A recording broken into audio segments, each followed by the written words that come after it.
Hello friends, welcome to my channel. কেমন আছেন সবাই? আশা করি ভালোই আছেন। আজ আমি দই বড়া বানাবো। এই দই বড়ার পদ্ধতি আপনি কিভাবে আমি বানাই এইভাবে আপনাদেরকে আমি বলছি। তো আমি দই বড়া বানানোর জন্য আমার কী কী লাগছে সবটাই আপনাদের সাথে আমি শেয়ার করব। তো প্রথমে আমি বিউলির ডালকে 4 থেকে 5 ঘন্টা আমি ভিজিয়ে রেখেছিলাম। ভিজিয়ে ভালো করে আমি জলটা ঝরিয়ে আমি ভালো একটা মিহি পেস্ট করে নিয়েছি। তারপর ওটাতে গোটা জিরে, হিং, নুন দিয়ে ভালো করে মেখে ফেটিয়ে এরকম গোল গোল বড়ার আকারে আমি তৈরি করে নিয়েছি। আপনারা মনে করলে গোল গোল আর একটু বড় আকারে তৈরি করতে পারবেন দই বড়া।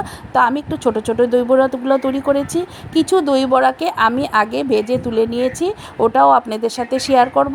আবারও দই বড়াগুলো আমি ভেজে এইভাবে তুলে নিয়েছি। তারপর আপনাদের সাথে আমি শেয়ার করছি আমি রেডি করে রেখেছি। তো এক এক করে এইভাবে আমি দই বড়াগুলোকে রেডি করে রেখে দেব। তো দেখুন, আমি আগে থেকে কিছু দই বড়াকে রেডি করে রেখে দিয়েছি। তো এইভাবে দই বড়া রেডি হয়ে গেছে। তারপর আমি একটু তেঁতুলের চাটনি বানিয়ে নিয়েছি। সাধারণত সকলেই জানে তেঁতুলের চাটনি কীভাবে বানাতে হয়। তেঁতুলের চাটনিতে আমি একটু দিয়েছি গুড়, দিয়েছি টালা জিরে গুঁড়ো আর নুন।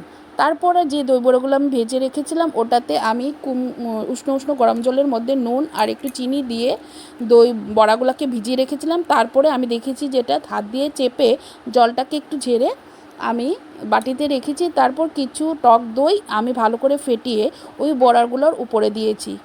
তো উপরে দেওয়ার পর আমার কি কি মশলা লাগছে ওটাই বলছি আপনাদের সাথে। তারপরে লাগছে আমার ধনিয়া পুদিনা চাটনি, তারপরে লাগছে বিট নুন, চাট মশলা, লঙ্কা গুঁড়ো, তারপরে লাগছে টালা জিরে গুঁড়ো।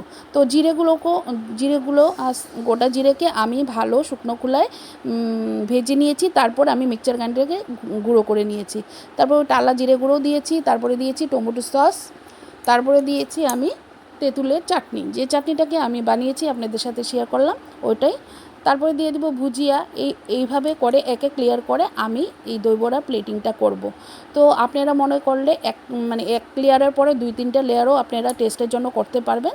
এটা যার যার নিজের ইচ্ছা। তো এইভাবেই আপনাদের সাথে আমি শেয়ার করছি। দেখুন আমি কিভাবে দই বড়াটা রেডি করেছি। আর যদি ভালো লাগে আমার পেজের পাশে থাকবেন। ভালো থাকবেন, সুস্থ থাকবেন। আমাকে কমেন্ট করে অবশ্যই জানাবেন আমার দই বড়া প্লেটিংটা কেমন হয়েছে।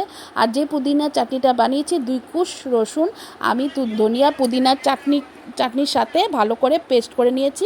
একটু নুন দিয়ে পেস্টটা তৈরি করেছি। তো এইভাবে আমি ভালো করে তৈরি করে নিয়েছিলাম। তো এভাবেই আমার পেজের পাশে থাকবেন, ভালো থাকবেন, সুস্থ থাকবেন।